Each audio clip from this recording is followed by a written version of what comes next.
repatriation of the people from Los Banos. Families have found each other, and old friends found out that they are still alive. One of these incidents I'd like to introduce to you now. This gentleman here is Reverend Leopold Damrosch, a grandnephew of the famous composer and conductor Walter Damrosch. And the soldier here on my right is Nat Davenport, the son of the famous movie actor Harry Davenport. Now, Father, did you recognize Nat when you saw him for the first time? Well, not at first. He's a good deal older, and he's added uniform and several stripes. How about you, Ned? Well, I consider it very inconsiderate of Father Damrosch to make me chase him halfway around the world to find him. But when I did catch up with him, I was awfully glad to see him. Well, Ned, I've never been so glad to see anybody in my life. Well, except those paratroopers that dropped in on us at Los Banos. Well, tell me, speaking of paratroopers, what do you think of the American Army? It looks like a pretty fine army. How do you like our new machines and gadgets and techniques? Oh, it's wonderful. I imagine on the receiving end it is rather wonderful, too. And that's the end to be on, I'll tell you. Yes, I can imagine that. How long is it you haven't seen each other? It must be pretty nearly 12 years, isn't it? About 11 or 12. 11 or 12 years. Well, why don't you shake hands and keep it up? Thank you very much, Father. Thank you, Ned. Newsreel Unit O, test.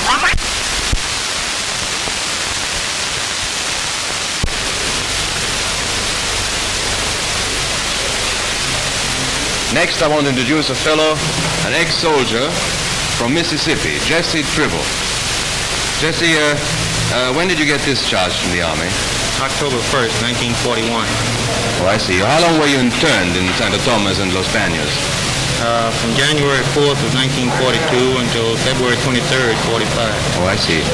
What did you do in the Army? Air mechanic in the Air Corps. I see. Well, how did you get wounded? Could you tell us a little bit about that? Well, we were awaiting roll call in front of our barracks on Friday, February 23rd. But instead of the roll call gong, we sighted 9 transports coming across, and before the fellows had a chance to say "oh hooey" to my reply that those are parachutists, well, I had my mattress and was well on my way. Well, 3 of us under the same GI mattress was rather a little bit inadequate, so we all received a lucky miss from 1 bullet. I see. Well, how does the arm feel now? Well, after 2 weeks, I've satisfied my food complex and I'm feeding my appetite now, and everything's getting along fine. Listen, Jesse, what songs do you remember from before the war? What was your favorite tune? Well, I often think that it's so peaceful in the country. Ah, that goes right hand in hand with wishing. Remember that one? Oh, yes. Or maybe, Jesse, when you get back to the States, soon it'll be peaceful in the country again. Peaceful in Mississippi, that's for me. Thanks a lot, Jesse. Okay.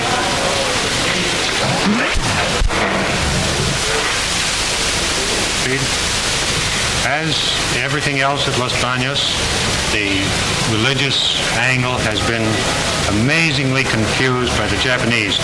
And I don't believe that anywhere else in the world could you find 2 members of, may I say, different religious orders who have become very fast friends through their mutual hardship. Mr. McCloskey and Mr. Reuter. Mr. McCloskey, will you tell us your story briefly, please?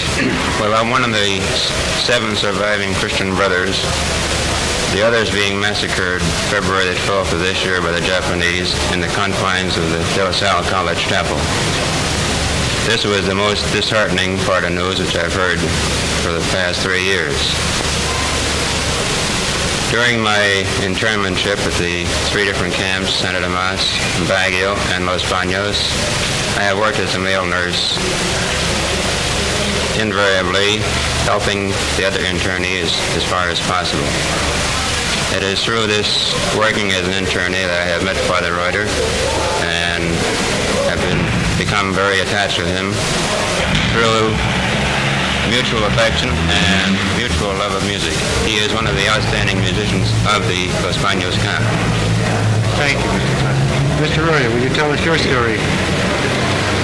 When the war started, I was teaching rhetoric at the Ateneo de Manila.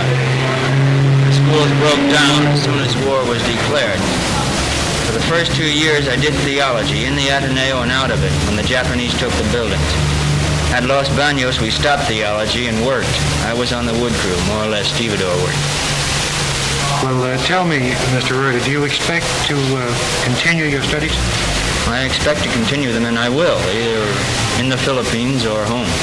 Well, what will govern whether you continue them in the Philippines or home? The decision of superiors. And that will be made on a basis of two things. Those who are close to ordination will probably be sent home, and those who are sick will be sent home for recuperation. Well, now that the opportunity is dawning on the horizon for you, how do you feel about it? I'll do whatever I'm told, but naturally speaking, and speaking for all the internees who have come from Los Banos, I want to go home. I'm very sure you both do, and I hope you get there very, very soon, Jeffrey.